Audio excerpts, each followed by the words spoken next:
travel ko sa States, sinabi ko na po ang totoo. I don't even know the answer why my visa was invalidated by... I will answer all your questions, Mr. Chair. With regards to my travels, that's the real answer. I do not know why my visa was canceled, Mr. Chair. But how about your travel in Asia? Who sponsored it? I paid for it, You paid for Your it? Honor, yes. Tingnan mo, mama. Your travel for just 2024, you traveled 6 times abroad.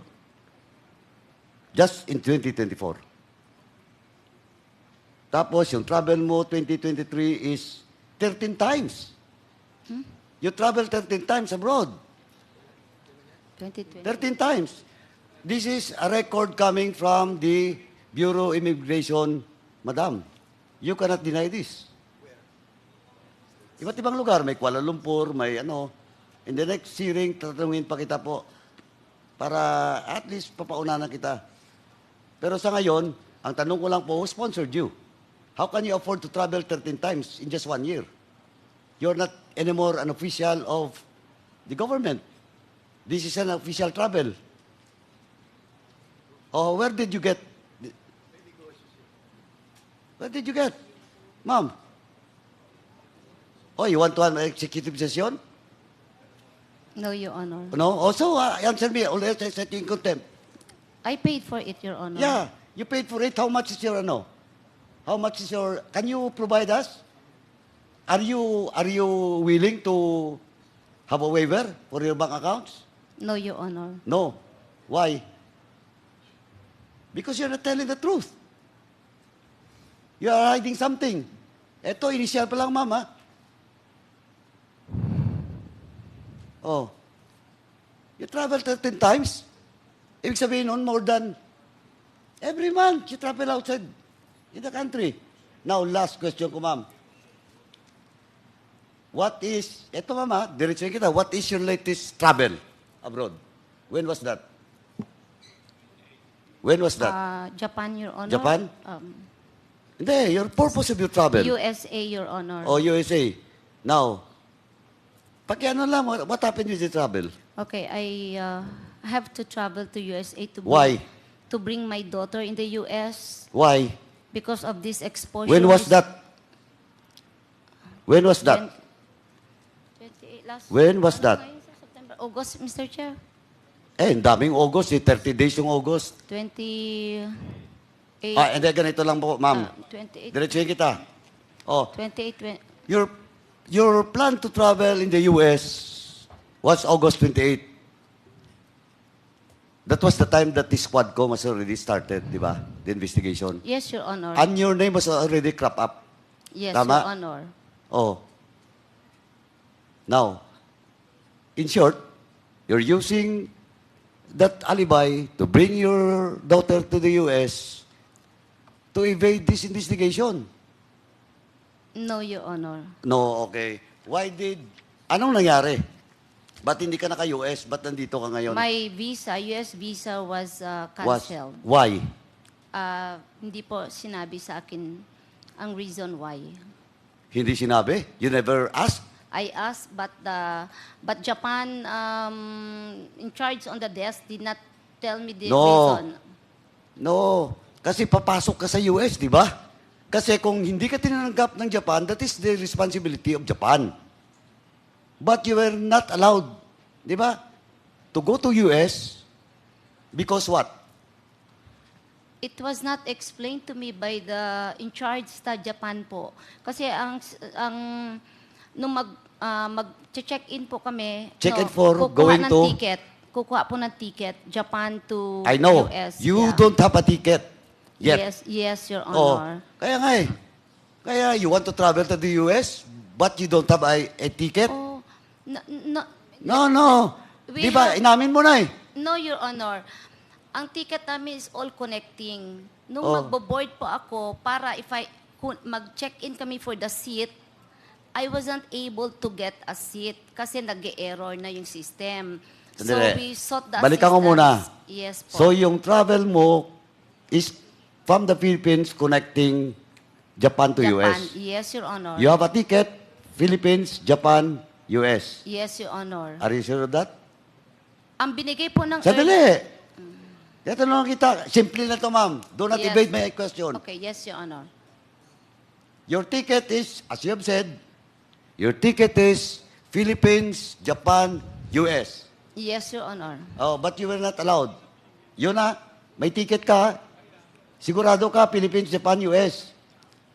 Ang ticket po namin is Philippine, Japan. Kaya nga, Your Honor. Huwag mo nga akong lituhin, ma'am. Ang tinatanong ko, malapit ka na, ma'am.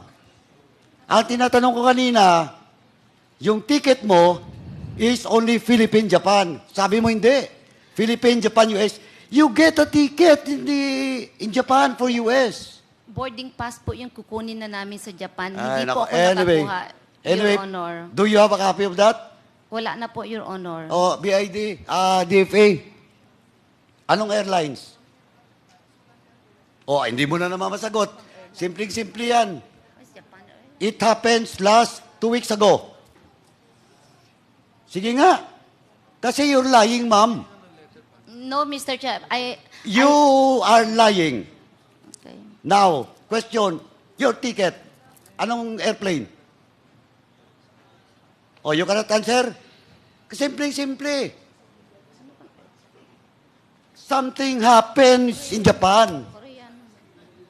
No, Mr. Chairman, hindi rin ito makalusot eh.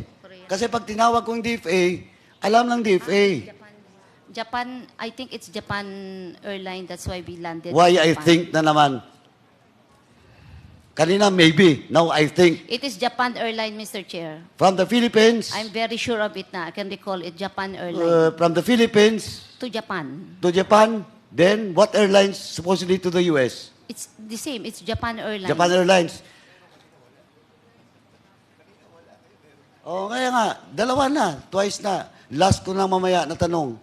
Anyway, Mr. Chairman, I move that dahil walang kopya daw, wala nang records, walang documents from Ms. Garma, Mr. Chairman, can we ask for the documents, travel documents, with regards to the plane that was booked by Ms. Garma from the Philippines, Japan, and to the US. We will ask the records from the DFA. Yeah, from the DFA po. Okay. Tsaka BID na. Tsaka Japan Airlines. Okay, COMSEC, kindly coordinate with the Bureau of Immigration and our DFA as to the travel records of Colonel Regina Garma. Wala bang DFA dito? And also, Mr. Chairman, can we ask the DFA the reason why Ms. Garma was not permitted to travel to have an entry from Japan to the US? COMSEC, you are so directed. Para opisyal lang po. Kasi alam din na ni Ms. Garma bakit hindi siya pinayagan. Oo, malalaman din natin, My ma'am. mother's grave, hindi ko po alam, Pero Mr. alam mo, Chair. deep inside, you know why you were not allowed entry to the US. I cannot just say what's deep inside, Mr. Chair, because I'm not sure. Yeah, that's your alibi, that's your defense. Yes, That's your defense, ma'am. Okay. Mr. Chair. Mr. Chair, Congressman Acop, with the indulgence of Congressman Paduano. before we leave that issue in Japan, may I be permitted to ask some questions? With the indulgence of Congressman Paduano. Yes, Mr. Chairman. It's Please a pleasure proceed, to this Congressman representation. Madam Garma, nung bumili ka ng ticket, Yes, saan bang intention mo na pupuntahan talaga? Mr. Chair, I didn't get the question. Ano ang intention mo talaga nung bumili ka ng ticket? Um, Japan or US? US, Okay. US, Mr. Chair. Eh bakit hindi ka kumuha ng buong ticket, diretsong papuntang US?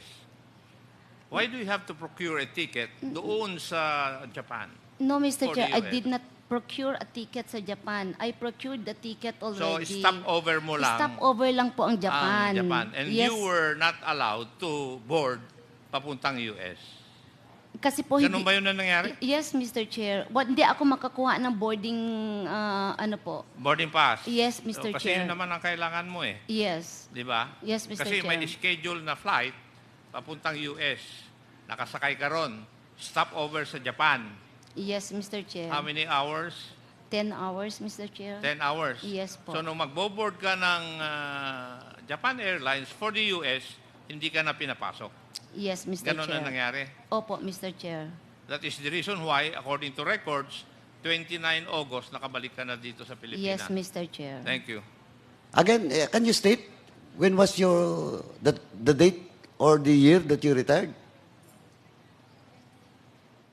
That's June of 2019, Your June of Honor. 2019. When did you assume as PCSO chairman? July 15 of 2019, Oh, Your Honor. 1 month lang. Di ba? Tama? 1 month? 15 days, I think, Your Honor. Oh, 15 days pa. Sobra.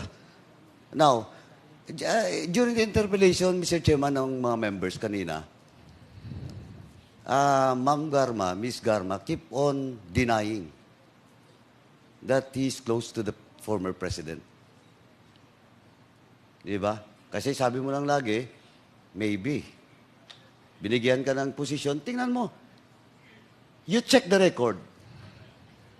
10 years pa yung supposedly before you retire, 10 years ka pa, but you opt to early retirement. Tapos, wala pang 1 month, sabi mo nga, 15 days, bigla ka nag-PCSO. Tapos, itong tinanong ka kanina, sabi mo, are you close to the president, former president? Ang sagot mo, because of those promotions, sabi mo, is maybe, not maybe. Now, I will ask you, are you special and close to the president, former president? Yes or no lang po? Walang personal. Yes or no lang po? Kasi lahat-lahat eh. Ewan ko kung special ako. Oh, why can't you answer? Simple lang tanong ko. Are you close to the former president? Because that's why you've been given a juicy position where in fact, 1 month, wala pa nga, 15 days ka lang nag-retire, nag-PCSO, chairman ka na kagad. Sige nga. Yes or no? Why can't you answer? Oh, Mr. Chairman, since Because, Mr. Chair, Oh, why? What? I do not... I do not na naman. No, Mr. Chair. Oh, sige nga. Because you said, am I close or special to the President? Yeah, you're close to the president. Or special. Kasi, tanungin mo yung lahat mga classmates mo. Ako, mama, mga classmates mo, ikaw ang tumulong for their promotion during the time of President Duterte. That's why I'm asking the DIDM to submit to this committee all the years of promotion of all your classmates. Now, ang question ko ngayon, diretso na. I hope you will answer truthfully. Are you close to the President? Mr. Chair, I'm not close. I was fired. Okay. Okay. Nag-floating pa So, nga po ako during his Huwag time. mo, anong floating during his time? Yes, Mr. Chair. 15 days lang na nag-retire ka, nag-PCSO chairman ka, for all those qualified, for all those qualified applicants. Ang dami po na qualified. Why you? Why you?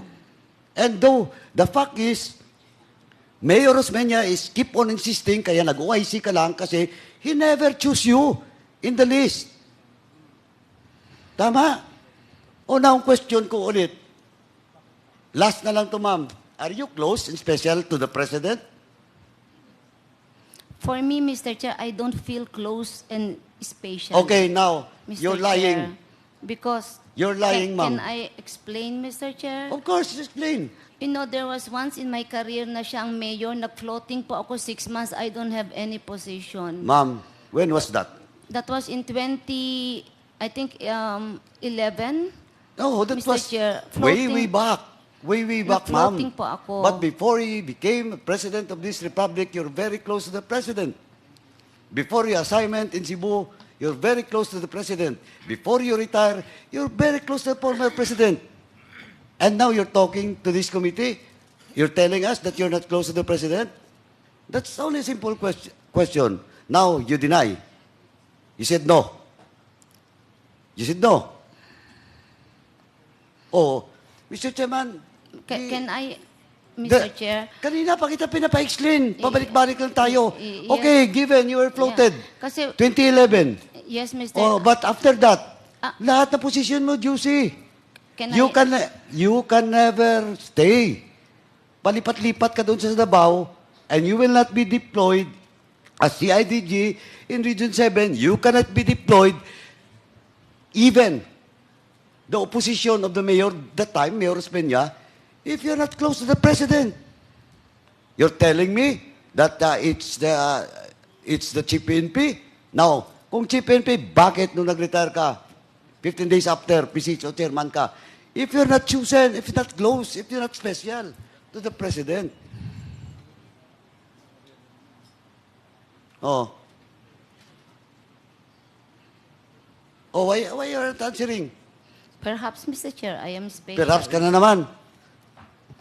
Anyway, Mr. Chairman, ito, ano lang to, Mr. Chairman, for the record, but I moved to cite in contempt because the resource person is evading to answer questions being asked by almost all members. Paulit-ulit lang yung perhaps mo. Maybe. Ngayon, perhaps na naman. Move to cite you in contempt, Mr. Chairman.